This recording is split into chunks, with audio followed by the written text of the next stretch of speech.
You walked out of a solicitor's office 5 years ago with a document that made you feel safe, a trust. Or maybe you didn't even need a solicitor. You just signed the title deeds over to your children at the kitchen table because everyone told you that's what smart families do. Avoid the care home fees. Protect the house. Keep it in the family. You drove home. You looked at the house you'd spent 30 years paying off, and you felt like you'd beaten the system. I need you to listen carefully, because what nobody told you is this. There is no 7-year rule. There is no 6-month rule. There is no fixed time limit after which a gift becomes automatically safe. A council in England can, in principle, look at a transfer you made many years ago and ask whether it was deliberate deprivation. The further back it goes, the harder it is for the council to prove. But harder to prove is not the same as impossible. And if they do conclude it was deliberate, here's what actually happens. They don't take the house back. They charge you for care as if you still owned it, using money you no longer have. Stay with me, because I'm going to show you a real, published Ombudsman decision where a council got this badly wrong, and what it cost the family before they fought back and won. Here's what most people believe. If I give my house away or put it in a trust before I need care, eventually the council can't touch it. Some people have heard a number, 6 months, 7 years, and think there's a deadline after which they're safe. That number does not exist for care fees. It exists for inheritance tax, which is a completely different system with a real 7-year rule. People confuse the two constantly, and that confusion is exactly where families get hurt. For care home fees, the law is the Care Act 2014,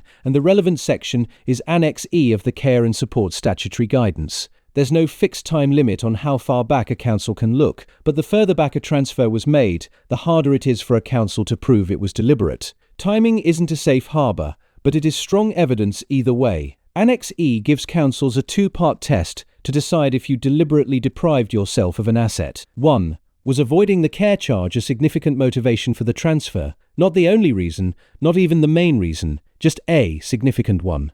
2. At the time you made the transfer, did you have a reasonable expectation that you'd need care and have to pay for it? If a council decides yes to both, they don't care that you no longer own the house. They assess you as if you still do. This is called notional capital. You get charged as a self-funder, someone who pays full price for care, using an asset that's now legally sitting in your son or daughter's name. Let me show you exactly how this plays out, using a real, published decision from the local government and social care ombudsman, case reference 24009488, against Sheffield City Council, decided on 12 May 2025.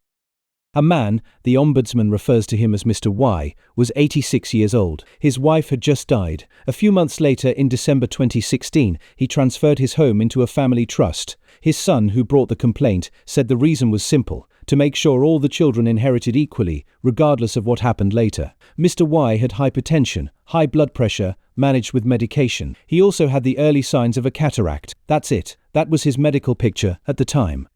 8 years later, in 2024, Mr. Y developed dementia and moved permanently into a care home. The council carried out its financial assessment and reached back to that 2016 transfer. Their conclusion: because of his age and his medical history, Mr. Y must have known, back in 2016, that he would eventually need care, and the trust was deliberate deprivation to avoid paying for it. The council's panel upheld this decision. They even said the family could have simply written a will instead, implying the trust was clearly designed to dodge fees. So Mr. Y was charged for his care as if he still owned a house he had given away 8 years earlier. His son complained to the ombudsman, and here's what the investigation found. The council's entire case rested on a hypertension diagnosis. The ombudsman's findings were direct. A council cannot say that because someone is a certain age and not perfectly healthy, they automatically have a reasonable expectation of needing state-funded care. High blood pressure, properly controlled by medication, does not put someone at meaningfully higher risk than the general population. The council's conclusion was not supported by the evidence it had. The ombudsman also found something else troubling. The council had used Mr. Y's medical records from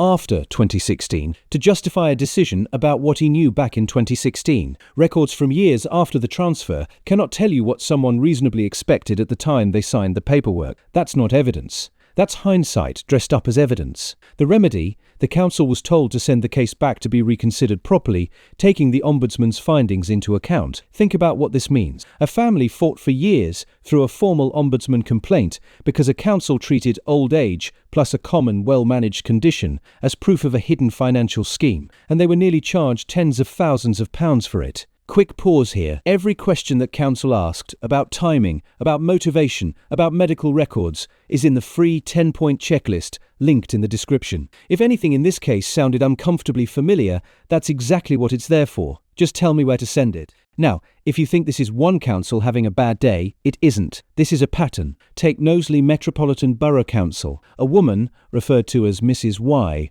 transferred her home to her 3 children back in 2014, ahead of her remarriage. The reason the family gave was about inheritance. She and her new partner each wanted their own children to inherit fairly, rather than risk the estate getting tangled up later. Years later, with Mrs. Y now living with advanced dementia, the council decided the 2015 transfer had been motivated by avoiding care fees. The Ombudsman investigated and found the council hadn't properly explained why it concluded that avoiding care charges, rather than resolving a genuine inheritance concern between 2 blended families, was the significant motivation. The council was told to reconsider, properly, using the correct framework. 2 different councils, 2 different families. The same underlying mistake, assuming that age, illness, or simply giving something away automatically equals a scheme to dodge the system. This is the part that should genuinely concern you, because the Ombudsman has had to issue specific guidance to councils, reminding them that deprivation should never be automatically assumed. There may be entirely valid reasons someone no longer owns an asset, and the council has a duty to actually establish that, not assume it. Let's get the numbers straight, because this is where people make decisions based on guesswork. In England in 2026, the upper capital limit is £23,250. Above that, you're a full self-funder. You pay for your own care. The lower limit is £14,250. Below that, your capital isn't counted at all, though you still contribute from income. In between, you pay what's called tariff income. Roughly £1 a week for every £250 you hold above the lower limit. Your home is only included in this test if you move into residential care permanently, and even then, it's excluded entirely if your spouse, partner, or certain qualifying relatives still live in it. Here's something most people don't know. If you're receiving care in your own home, rather than moving into residential care, your house value is completely disregarded. This whole conversation only applies to permanent residential care. Now, what actually counts as deprivation? Giving away a lump sum, selling your house to a relative for less than it's worth, suddenly, spending in a way that's wildly out of character, transferring the title of your property, putting assets into a trust you can't revoke. What does not count, according to the council's own guidance? Normal spending, a holiday, a wedding gift to a grandchild, paying off your own debts. If you've given your grandchildren £500 every Christmas for 20 years, that's a pattern, not deprivation, because it's not new, and it's not connected to a sudden awareness that you might need care. One thing worth being precise about: putting assets into a trust you can't revoke isn't automatically deprivation. It depends entirely on the intention behind it, and the timing. The same 2-part test applies to a trust exactly as it would to a straightforward gift. The test always comes back to 2 questions. Was avoiding care costs a significant reason, and did you actually have reason to expect you'd need care when you did it?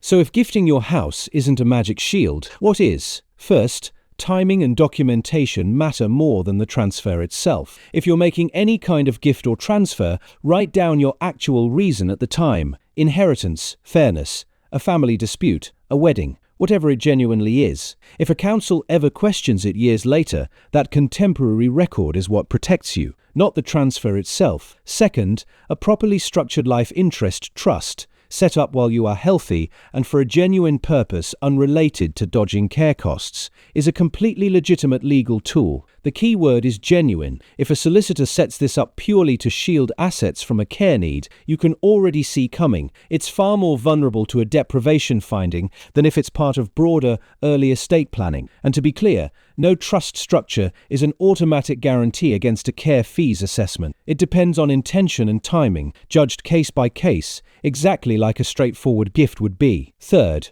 know about the 12-week property disregard. If you move into permanent care, your home isn't counted towards your fees for the first 12 weeks, giving you breathing room before any decision about selling. Fourth, ask about a deferred payment agreement. The council pays your fees and recovers the cost later, usually from the sale of the house after you no longer need it, rather than forcing an immediate sale. And fifth, if you believe a council has wrongly decided you deprived yourself of assets, you have the right to challenge it, first through the council's own complaints process, and then through the local government and social care ombudsman, exactly the route that worked for the families in both cases I just showed you. Here's what I want you to take away from this. The myth of just give the house away and you're safe isn't just wrong. It can leave a family in a worse position than doing nothing, because you lose legal control of the asset and you might still get charged as if you'd kept it. But the answer isn't panic, and it isn't necessarily do nothing either. It's understanding exactly what the rules say, documenting your real reasons for any financial decision, and knowing your right to challenge a council that gets it wrong, because as we just saw, twice, councils do get it wrong. If you want to actually check where you stand, whether your situation looks like deprivation under Annex E, what your capital limit position is, and what questions to ask before you sign anything, I've put together a free 10-point checklist based on the official statutory guidance. It takes about 10 minutes to go through, and it's the same set of checks we just covered, plus the ones that didn't fit in this video. Link is in the description. Just tell me where to send it.